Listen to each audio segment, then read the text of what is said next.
Salut l'équipe, j'espère que vous allez bien. Aujourd'hui, on se retrouve pour faire le bilan parce que ça fait 4 mois que nous sommes en Thaïlande et franchement, il y a pas mal de choses à dire. Donc, ça fait 4 mois que nous avons quitté la Suisse, toute notre famille, et on a décidé de partir à l'aventure en Thaïlande, donc avec notre chien, notre fille et Alessio et moi. Et sincèrement, il y a eu plein de mésaventures, comme au final dans la vie, mais quand on est en fait à l'étranger et loin de sa famille, ben c'est un petit peu plus dur et c'est les choses qui font tout simplement partie de la vie, mais qu'on voit sous un autre aspect.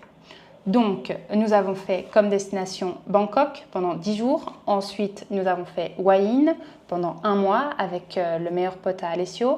Et puis, Koh Samui 1 mois et Krabi 1 mois. Et là, nous sommes revenus à Hua Hin pour 6 mois ou plus. Donc ça, on verra. C'est l'avenir qui nous le dira, à vrai dire.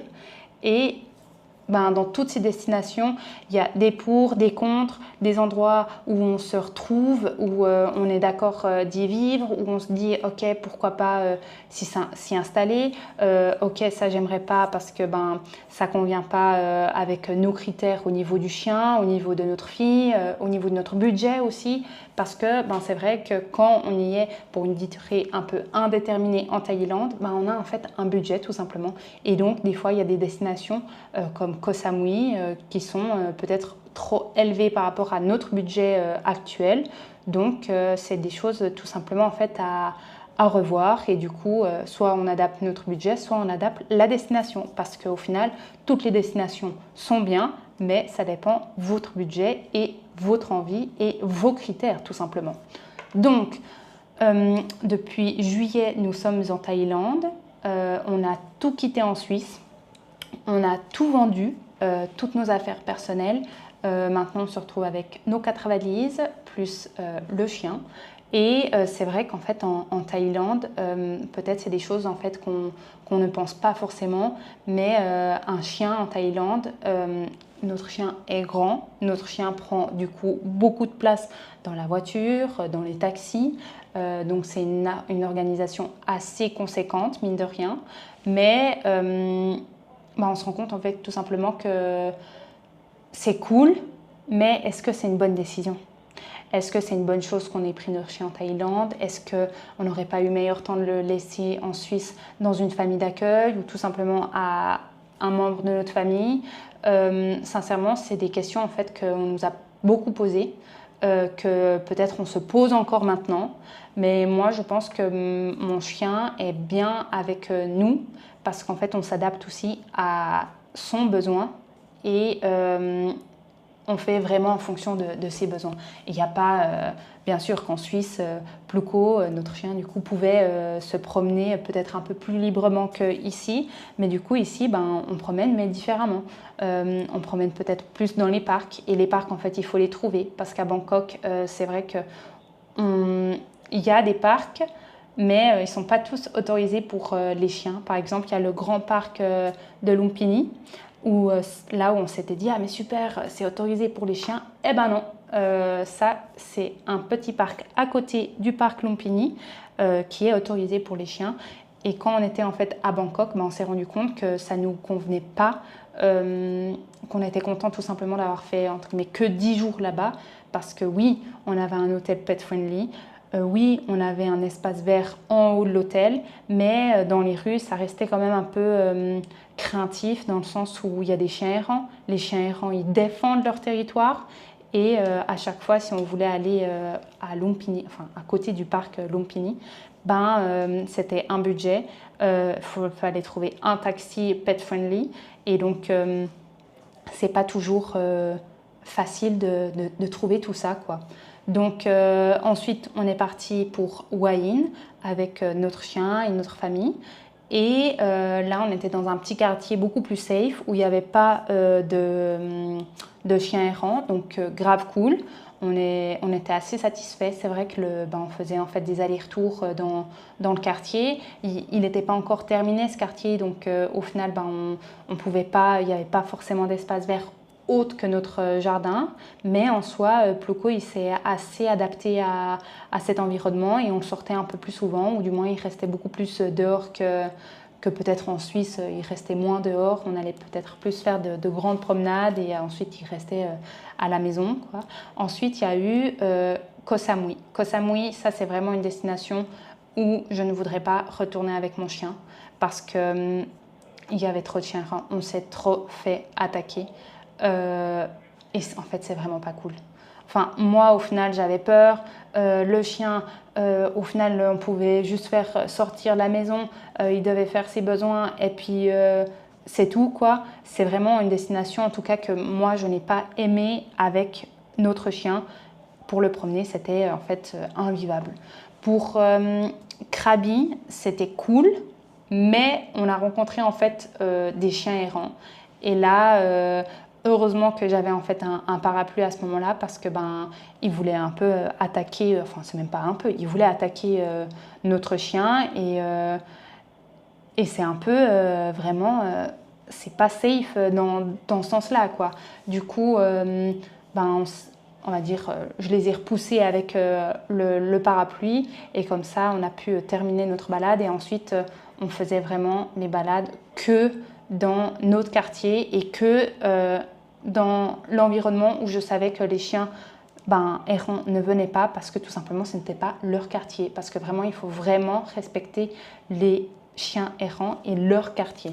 Là actuellement à Hua Hin, dans la résidence dans laquelle on est, vraiment on a énormément de chance parce qu'on a un parc où les chiens sont autorisés, on a une grande résidence où on peut promener avec le chien, où on peut également aller à l'extérieur et également du coup se promener avec notre chien, où il n'y a pas de chien errant. Et ça pour moi c'est vraiment une sécurité et quelque chose qui me fait vraiment plaisir parce que je n'ai pas de crainte lorsque je sors avec mon chien. Au niveau de la famille maintenant, est-ce que je me vois plus habiter à Bangkok avec ma famille, donc notre petite fille de 1 an et puis Alessio. Bangkok, sincèrement, je trouve ça génial, mais vraiment rien à dire sur cette ville. Elle est immense, elle est grandiose, vraiment c'est juste super cool. Mais je dirais plus, soit pour un couple et une petite famille, c'est vrai que je serais ok d'habiter là-bas parce qu'il y a tout. Après, c'est vrai que bien sûr, c'est bruyant, il y a beaucoup de mouvements, de diversité, etc. Mais vraiment, c'est super cool. Donc, vraiment, Bangkok, je le recommande. Je recommande cette ville, pardon, parce que c'est vraiment super cool. Il y a tout, il y a toutes les infrastructures qu'il faut. C'est juste que nous, avec notre chien, voilà, ça pesait quand même un peu... la balance penchait du côté de non, quoi. Pour Hua Hin, bien sûr, on a adoré Hua Hin, donc c'est pour ça qu'on s'installe à Hua Hin de manière, en tout cas pour 6 mois et on verra plus, quoi. Mais vraiment Hua Hin, pour la famille et pour notre chien, on adore. Donc ça, c'est super cool. Et ensuite, pour Koh Samui, c'est vrai que Koh Samui, c'est aussi super cool pour les enfants, pour les parents aussi. J'y habiterais peut-être si on avait un budget plus élevé ou si on aimait avoir plus en fait, c'est juste qu'en fait, on trouve ça super cher pour nous. Enfin, ça me dérange pas d'aller à Koh Samui pour les vacances, mais en fait, c'est tellement cher, ça devient super cher et ça devient aussi tellement dense, il y a tellement de monde et c'est une île. Donc, on va dire, l'île ne peut pas s'agrandir, quoi. Donc, c'est vrai que c'est un peu grand, quoi. Mais, ouais, non, Koh Samui, j'irai pas forcément habiter là-bas parce que ça ne nous a pas forcément... on trouve ça beau, mais ça ne nous convient pas forcément avec nos critères, quoi.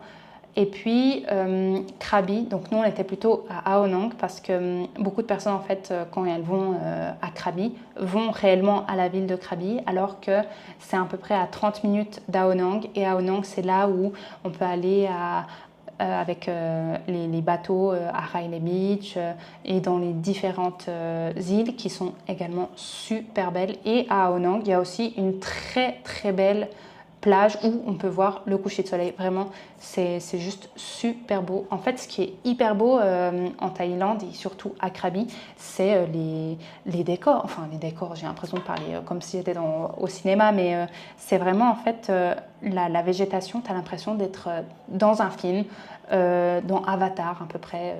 Je sais pas, pour ceux qui ont vu Avatar, vraiment, c'est tellement vert, c'est tellement dense, c'est tellement beau, riche de nature que vraiment, cette destination, c'est super beau. Nous, pourquoi on n'avait pas trop apprécié Krabi, ben, c'est juste qu'en fait, on a été durant la saison des pluies et nous, enfin, on avait été à la au début de la saison des pluies à Koh Samui, mais en soi, ben, il pleuvait pas beaucoup et donc on s'est dit bon, la saison des pluies à Krabi, c'est la même chose, mais pas du tout. Là-bas, quand il pleut, il pleut genre de 8h jusqu'à 16h, quoi. Donc au final, ta journée, elle est fichue. Alors qu'à Koh Samui, il peut pleuvoir, mais genre juste 2 heures. Et du coup, tu te dis, bon, c'est pas grave, je fais quelque chose d'autre de ma journée ou pendant ces 2 heures, je reste tranquille chez moi. Alors qu'à Krabi, ben, c'est vrai que quand il pleut, ben, il pleut toute la journée. Et donc là, on a compris, ok, la saison des pluies en Thaïlande, à Krabi, ça ne rigole pas. Donc voilà pour la vie, en tout cas en famille, selon les destinations qu'on a faites. Ensuite, au niveau du budget, Bangkok, c'est vrai qu'il y a énormément de choses à faire. C'est vrai que les loyers ils sont un peu plus chers, mais en fait, en même temps, j'ai l'impression que vu qu'on est proche de tout, étant donné qu'il y a le métro aérien, le métro souterrain, les taxis, il y a tellement de possibilités d'aller aux endroits que en fait, je trouve ça super. Parce que, ben, en fait, oui, on paye plus cher, mais en même temps, on est proche de tout. Donc, et on reste quand même dans la capitale. Donc franchement, oui, oui, c'est cher, mais ça va. Je dirais, je pense qu'avec 2000 euros pour une famille, on peut vivre à Bangkok sans trop de difficultés, quoi. Pour Hua Hin, je dirais que, enfin, quand je parle de budget, j'entends ok, les transports publics, enfin le fait de se déplacer, quoi, le transport, ensuite la nourriture, ensuite le loyer, après les assurances, ça c'est vrai que qu'on soit à Krabi, à Koh Samui ou à Bangkok, ça change pas grand chose. L'assurance, elle est la même partout en Thaïlande, tout dépend où est-ce qu'on la prend. Et après, c'est également les loisirs, les activités, les choses comme ça. C'est vrai qu'à Bangkok, il y a tellement d'activités que franchement, on pourrait découvrir des trucs tous les jours que je ne sais même pas si en 365 jours, on arriverait à faire toutes les activités de Bangkok, quoi. Tellement il y a vraiment, je vous jure, c'est vraiment une ville à aller voir. Moi, si j'étais vous, tout simplement, j'irais à Bangkok. Je trouve que Bangkok, c'est vraiment une destination à faire lorsqu'on est en Thaïlande. Au moins 2-3 jours, parce qu'en fait, ça nous permet de voir tout simplement la richesse de ce pays, quoi. Ensuite, pour Koh Samui. Pour Koh Samui, je dirais au niveau du budget, ouais, je serais plus autour des 2005-3000 euros pour une famille, avec un chien bien évidemment, parce que ben, du coup les loyers ils sont plus chers, la nourriture est plus chère, les taxis sont beaucoup plus chers. Vraiment nous on était assez surpris de ça.